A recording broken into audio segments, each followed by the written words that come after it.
कर्जत तालुक्यातील भिवपुरी येथे टाटाचे नवीन प्रोजेक्टचे काम सुरू करण्यात आले आहे। टाटा येथे विद्युत स्टोरेज करण्यासाठी उदांचन 1000 मेगावॅट प्रोजेक्टच्या कामाला सुरुवात झाली असून या कामास 1 वर्ष पूर्ण झाले आहे।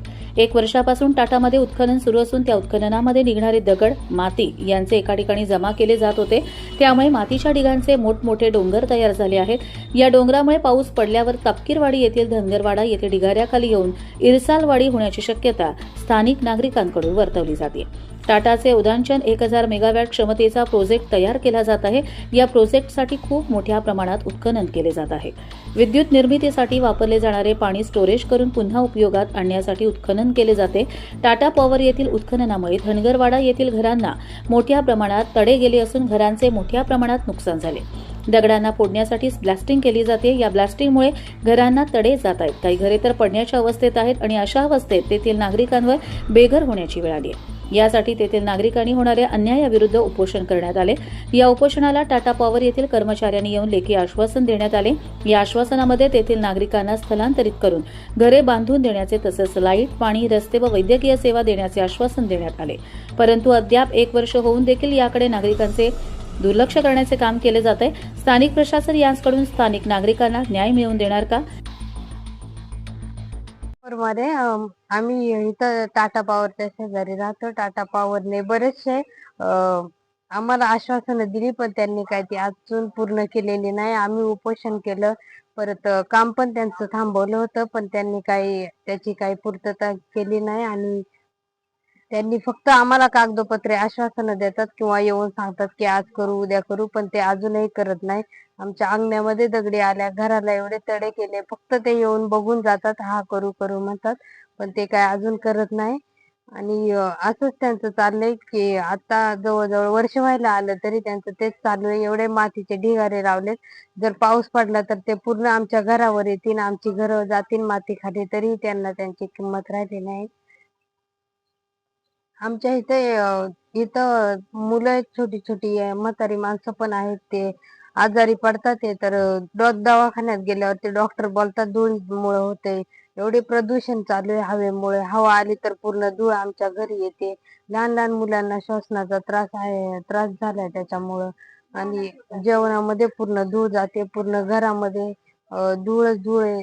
थोडी जरी हवा आली तरी ते परत त्यांनी ब्लास्टिंग पण थांबवली नाही, थोडे दिवस थांबवतात, परत चालू करतात, म्हणतात की हा करू करू, पण त्यांचं काहीच नाहीये, फक्त त्यांची आश्वासनं चालू आहेत। आतापर्यंत एकही काम त्यांनी केलेलं नाही। मागच्या वेळेस ब्लास्टिंग झालं तेव्हा इथं अंगणामध्ये पोरं खेळत होती आणि तिकडनं दगड आले, आम्ही उचललं म्हणून, नाहीतर पोरांच्या लागला असं, जखम झाली होती। ती बघायला पण आले होते, पण तरी पण ते म्हटले की हा हा करू करू, पण त्यांनी परत 2 दिवस जाऊन दिले आणि परत ब्लास्टिंग चालू केलं। त्यांनी काही त्याच्यावरती काहीच रिॲक्शन नाही त्यांचं आलं। परत साहेब लोक येतात, मीटिंग घेतात आणि निघून जातात, म्हणतात की करू, आज करू, उद्या करू, पण त्यांचं असंच चालू आहे, फसवाफसवी नुसती, काहीच कंप्लीट करत नाही की हा करू। नमस्कार, कर्जत लाईव्ह मध्ये आपणा सर्वांचे स्वागत आहे। आपण आलेलो टाटा पॉवर येथे आणि टाटा पॉवरच्या लगत असलेली जी वाडी आहे, धनगरवाडा आहे, तेथे आदिवासी वाड्यांमध्ये खूप मोठ्या ब्लास्टिंगमुळे नुकसान होत आहे। घरांना तडे जात आहेत, घरांमध्ये धूळ शिजत आहे। लहान मुलांच्या ब्लास्टिंगमुळे लहान मुले रात्री झोपत नाहीत। या होणाऱ्या अनेक त्रासांपासून मुक्त होण्यासाठी त्यांना टाटाने आश्वासन दिले होते की तुम्हाला घरे बांधून देऊ, पण आज तगायत वर्ष झाला, परंतु त्यांना कुठल्याही प्रकारे घरे बांधले गेली नाहीत किंवा जागा विकत घेऊन घर बांधण्याचा प्रयत्नही सुद्धा केला नाहीत। फक्त आश्वासनं ती कागदोपत्रीत फक्त राहिलेली आहेत आणि त्या आश्वासनामुळे आज त्यांनी एवढा मोठा मातीचा ढिगारा केला आहे आणि या मातीच्या ढिगारामुळे ही जी आदिवासी वाडी आहे ती इरसालवाडी होण्याच्या पुनरावृत्तीवरती आहे आणि ती पुनरावृत्ती इरसालवाडीची न व्हावी यासाठी टाटाने आणि सरकारने याकडे लक्ष देऊन या आदिवासींना आपल्या हक्काची घरे मिळवून द्यावी हीच विनंती केली जात आहे। एवढा उंच आहे, आता नाही पावसाळ्याच्या खाली येणार ना ते।